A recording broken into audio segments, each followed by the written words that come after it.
कांग्रेस नेता आचार्य प्रमोद कृष्णम ने मंगलवार को यूपी के सीएम योगी आदित्यनाथ से मुलाकात की। उन्होंने इसको लेकर किसी भी तरह की राजनीतिक चर्चा से इनकार किया है। आचार्य प्रमोद कृष्णम की सीएम योगी से मुलाकात पर एआईएमआईएम के प्रवक्ता असीम वकार ने करारा हमला बोला है। अपने बयान में उन्होंने आचार्य प्रमोद कृष्णम को क्या कुछ नहीं कहा, ये खुद सुनिए।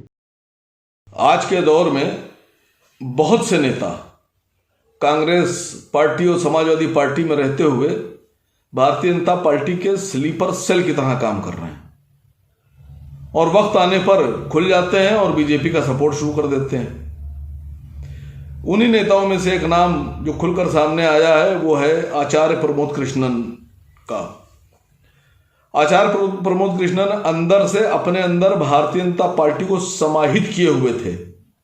रोम रोम में बसी थी बीजेपी और आरएसएस, लेकिन ऊपर से जो चेहरा लगाए हुए थे वो बहुत सेकुलर चेहरा लगाए थे। जबान भी उन्होंने दोहरी चिपका रखी थी।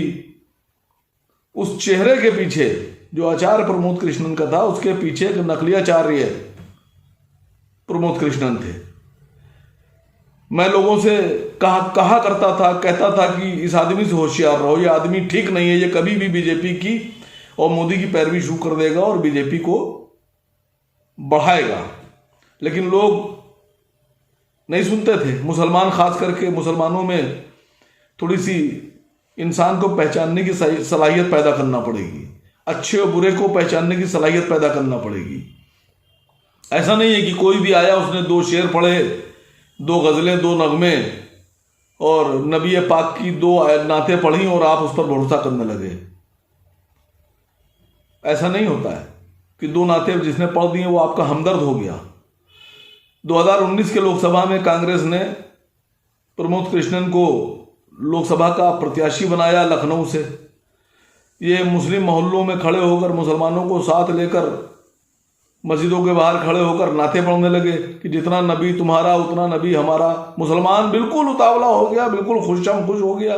मैंने तब भी मना किया था, इस आदमी को वोट मत देना, होशियार रहना इस आदमी से। नहीं माने। फिर इस आदमी ने बदरुद्दीन अजमल साहब के बारे में आसाम में कहा कि बदरुद्दीन अजमल साहब की दाढ़ी बकरे की दाढ़ी है, वो बकरे हैं। मैंने बहुत सख्त मजम्मत अल्फाजों में की थी इस आदमी की और मैंने कहा था कि अगर कांग्रेस के नेताओं की ये सोच है कि मुसलमान की दाढ़ी को वो बकरा से मिला देंगे, मुसलमान को बकरे से मिला देंगे, तो ऐसे लोगों पे कार्रवाई होना चाहिए। और अगर बदरुद्दीन अजमल साहब के बारे में कहा गया तो मैंने कहा था, मियाँ फिर आपकी दाढ़ी क्या है? आप काहे की दाढ़ी लगाए हुए हैं? आपको क्या कहा जाए?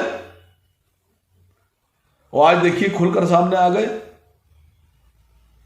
कहां गई वो इनकी सेकुलरिज्म?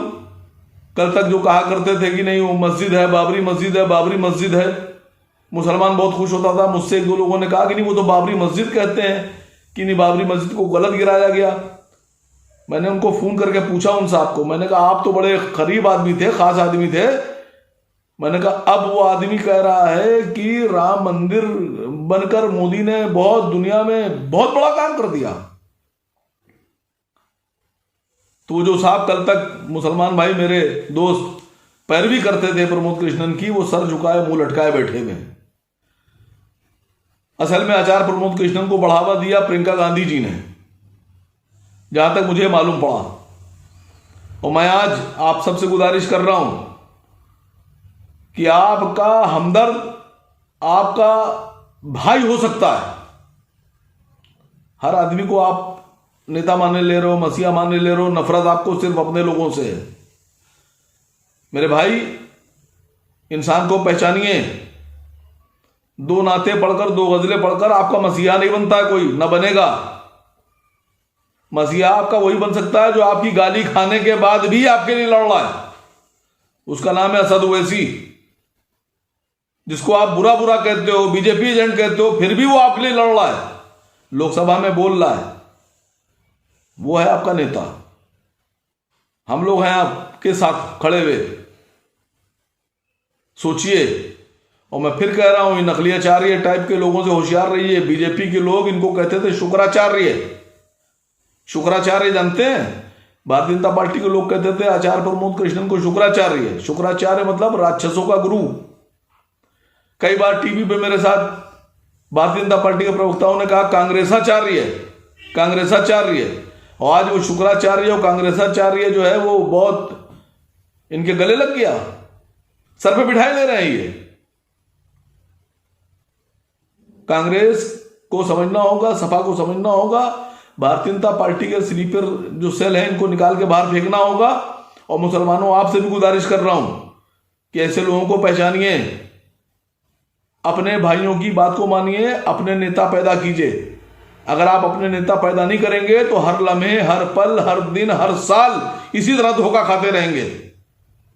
और अगर आप चाहते हैं कि आप धोखा ना खाएं तो अपने लोगों को गाली बकना बंद कीजिए, उनके साथ कंधे से कंधा मिलाकर खड़े होइए, आप उनका साथ दीजिए।